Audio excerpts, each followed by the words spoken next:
Polisi mengungkap motif pembunuhan terhadap pria pemilik ruko berinisial JS, usia 69 tahun yang jasadnya dicor oleh pelaku berinisial ZA, 35 tahun di Jakarta Timur. Kapolres Metro Jakarta Timur, Kombes Nicholas Ari Lilipali mengatakan, pelaku nekat membunuh korban karena sakit hati ditampar. Nicholas menjelaskan, tamparan tersebut terjadi saat korban dan pelaku sempat cekcok. Terkait banyaknya bahan bangunan yang hilang hingga gaji pelaku yang belum dibayar oleh korban.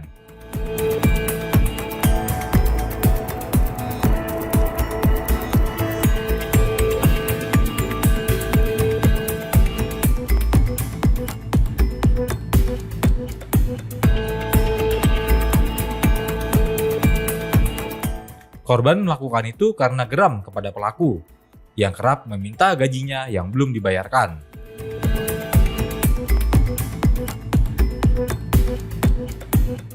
Kemudian, pelaku menegaskan kepada korban bahwa dirinya hanya meminta gaji yang sudah menjadi hak pelaku.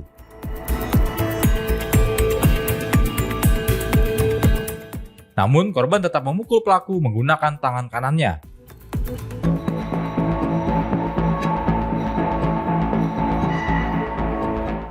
Pelaku tak terima dengan pukulan tersebut dan melawan hingga korban terjatuh.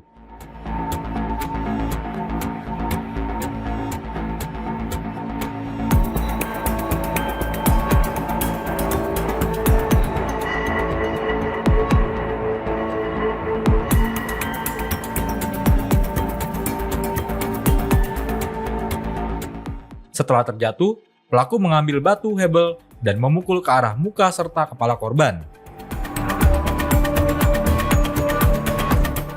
Nicholas menyebut, sampai saat ini belum ada indikasi pelaku menggunakan narkotika ataupun minuman keras lainnya. Awal mulanya kejadian ini terjadi pada hari Minggu, tanggal 16 Februari 2025, sekitar pukul 09.00. Korban pamit dari istrinya yang berinisial PTS dari rumah mereka di daerah Jakarta Selatan, tepatnya di daerah Cipete, untuk ke lokasi proyek, di mana korban ini memiliki proyek yang dulunya tempat merupakan kafe dan mau direhabilitasi, mau direhab, bukan direnovasi, mau direnovasi untuk mau jadikan usaha yang lain. Dan kebetulan jam 9 itu korban sudah berada, hampir jam 10, korban sudah berada di sekitar TKP di Jalan Pemuda Rawamangun. Dan korban bertemu dengan tersangka ZA, dan kebetulan memang tersangka ZA ini dipercaya korban untuk mengawasi pekerja yang ada di proyek tersebut. Jadi ZA ini merupakan orang kepercayaannya dari korban, sampai ATM pun, nomor PIN pun diberitahukan oleh korban kepada tersangka untuk mengambil uang untuk membelikan bahan-bahan yang dibutuhkan oleh para tukang.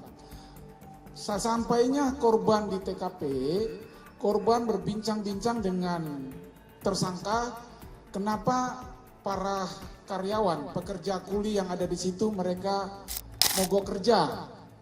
Bercerita panjang dan juga ada barang-barang yang hilang seperti pahat, beton, dan lain-lainnya hilang. Sehingga korban berinisiatif untuk mengajak tersangka ke polisi untuk melapor kejadian pencurian tersebut. Namun tersangka menolak untuk pergi ke polisi dengan catatan apabila korban membayar gajinya sebulan sebesar Rp900.000. Pada saat itu korban berargumentasi dengan tersangka dan terus mengajak tersangka untuk ke pihak kepolisian untuk melapor keadaan yang terjadi di proyek tersebut. Dan selanjutnya tetap tersangka menolak dan akhirnya korban naik pitam dan menggampar atau memukul tersangka, satu kali kena bagian pipinya dan yang kedua kali mau dipukul, ditangkis oleh tersangka dan akhirnya korban terpeleset dan jatuh. Setelah korban ini jatuh, korban berdiri dan mengeluarkan kata-kata kotor kepada tersangka bahwa kamu adalah karyawan saya, kamu lain-lainnya. Sehingga dan korban juga berusaha untuk mau memukul lagi tersangka.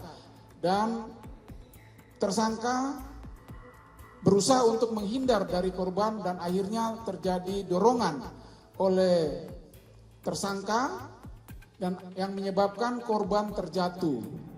Setelah korban terjatuh itulah tersangka mengambil batu behel dan menimpa korban dengan beberapa kali di daerah bagian muka dan kepala.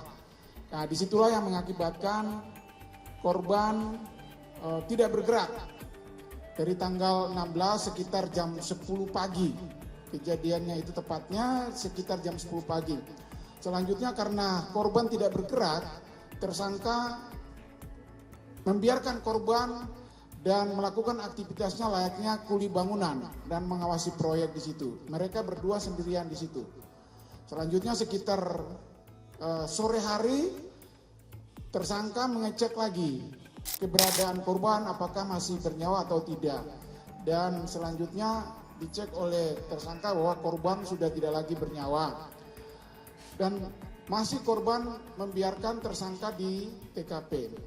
Pada keesokan harinya, tersangka mengecek lagi korban dan selanjutnya menyeret korban ke belakang proyek dan memasukkan korban di bekas saluran air yang di proyek tersebut.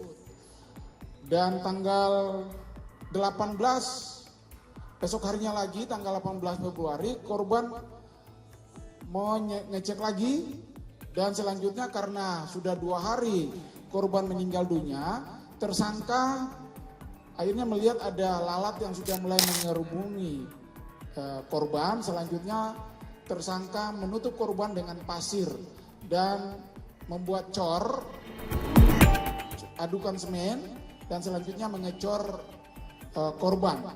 Setelah dicor,